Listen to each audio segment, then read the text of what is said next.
Meat. Oh my god. Why am I on fire?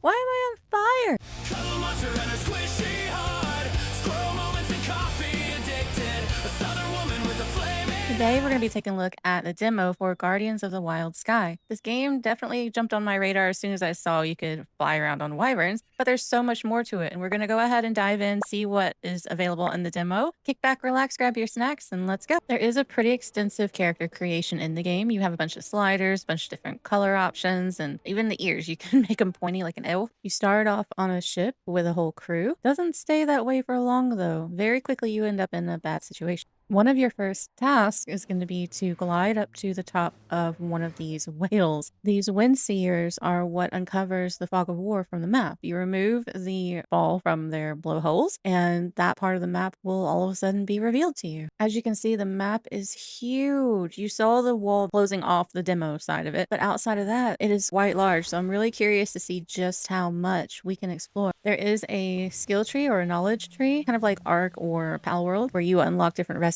as you level up and progress, which I like that. I think that's kind of cool. Farming in the game is pretty similar to any other game when you're grinding for resources. You have your pickaxe and hatchet. Pickaxe you use to grab different minerals. Hatchet you use to grab wood from trees. There are random loot chests scattered around the map as well that you can find in different locations. In this one area, I found one I could not get. And for being a loot goblin, you know how much that hurts to not get that chest. But there's good loot, good hunting. There are a bunch of NPCs that give out different quests or give information. There's also a bunch of traders you can speak to buy different things like seeds, for example. The building is really, really good in the game.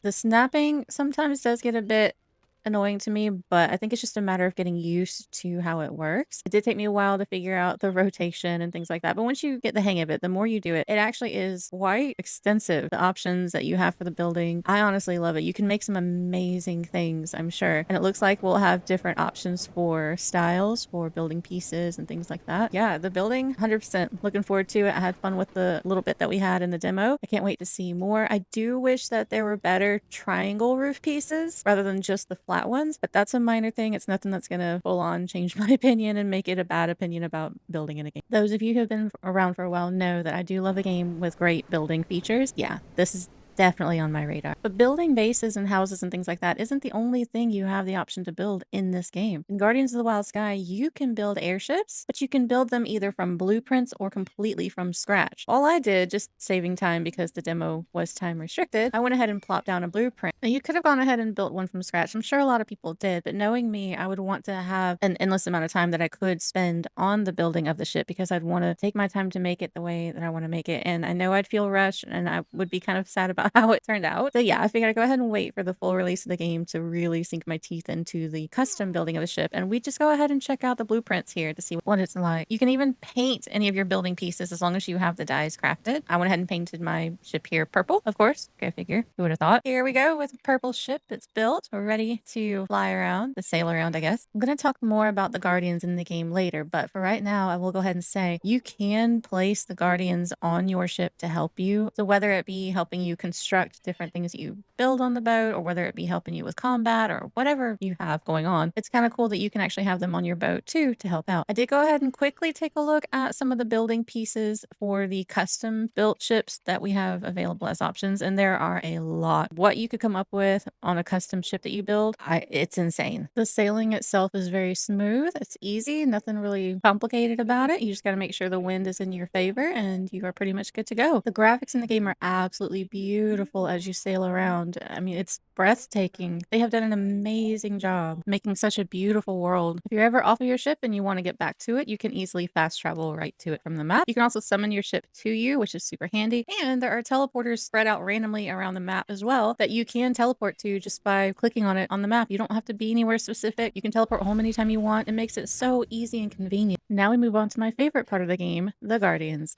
There are a ton of different Guardians that you can find and collect around the world. I know we only get to see a fraction of them here during the demo, but I can only imagine the full extent of the ones that we will be able to see in the capture. The cool thing is you basically get this little crystal that you craft and you throw it at the Guardian that you find. If it's a low level, you can catch it without injuring it at all. Same thing kind of like with Palworld and other games. If you get a higher level one, you do have to injure it some to be able to capture it. There is a little indicator on its health bar that lets you know when you're at a point where you can pretty much try to capture it and have a better chance. So you just got to keep an eye out for getting the health bar that low, and then you are good to go to track. And if you fail, you can try again. If you miss throw, you can pick up the ones that you throw that didn't land where you wanted it to land, or whatever the case may be. You can pick them back up, which is awesome. One really cool thing though is you can capture anything. Any of the titans you fight, any of the bosses, these humanoid things, anything. You find it, you can try to capture it. And that's freaking awesome. Now, I would not say that you could capture the NPCs that you talk to in the little towns and things. I highly doubt you can even injure those to begin with. But anything you can fight, like any enemies you have, any guardians out there, then yeah, you can definitely try to get them tamed. I kind of like the storage system for the guardians in this because you basically drag and drop and move them around in your backpack as you need to, or you can put them in storage chests. So it's not like you have to have a separate dedicated thing. Obviously, you can organize it and have specific chests that you store your extra guardians in, but it's just kind of cool that you have the freedom to move them around as you need to. I actually don't mind it at all. There are specific guardians that do specific things to help you out around your base or around your ship. There are even nocturnal guardians you can find that'll help you at night. So while your other guardians are sleeping, these ones will be awake and running around and helping you in those other areas. You even cook better food to feed them. That way it makes them happier. One other thing that you have the option to do with a lot of guardians is to ride them. You have different mounts that you can find, but my favorite personally right now is the freaking wyvern. Sailing around and flying around in the ships is cool, but being able to fly around on your own guardian is pretty awesome. Look how cute his little face is. How could you hate that? The flying reminds me of the snow owls in Ark, I will say, because you have a lot of control with them and it's pretty easy and smooth to move around, but you can glide as well, kind of like snow owls in Ark, which is very cool. I like it. I know I've mentioned before that the different guardians have different abilities to be able to help around the bases or around the ship. I'm going to go ahead and show a little bit more about that. So at the very bottom of each of their status windows that come up, you can see what it is that they are good at helping with, how they can be a use to you. So you can take a look at that. You can move them around wherever they need to go to benefit you, and it's pretty cool. Even for the ones, if you want to look in the journal, basically, that's being kept for the ones that you've seen or the ones that you've captured, it'll say it there as well. So unless you've actually killed or captured one, you won't have very much information on it, but the other ones, you'll be able to see just the same information. So it's really cool to see them walking around and working. They'll be farming, they'll be harvesting, they'll help you build things, they'll help you store things. It's really cool. I love games like this that just have so many options when it comes to building and crafting, and you can tame animals and creatures, you can explore. I mean, it's pretty limitless at this point, and this is just the demo. So I'm really excited to see the full release of this game. I really hope you guys enjoy what I've seen and what I've been able to experience in Guardians of the Wild Sky. Love to know how your experience with it went. It's still available in the demo to install and play for a little bit during the Steam Next Fest, so definitely make sure you check it out. Please remember to like and subscribe so you don't miss any content coming in the future. I want to give a shout out to the members of the Chaos Crew. You guys are absolutely amazing. Without you, none of this would be possible, so I truly appreciate you. A special shout out to the ultimate Chaos Crew member, the Guardian 1970. You are freaking amazing. Thank you for going above and beyond, my friend. That means the world. I have a link in the top right to another one of my YouTube videos if you would like to check it out. And remember, you are freaking amazing.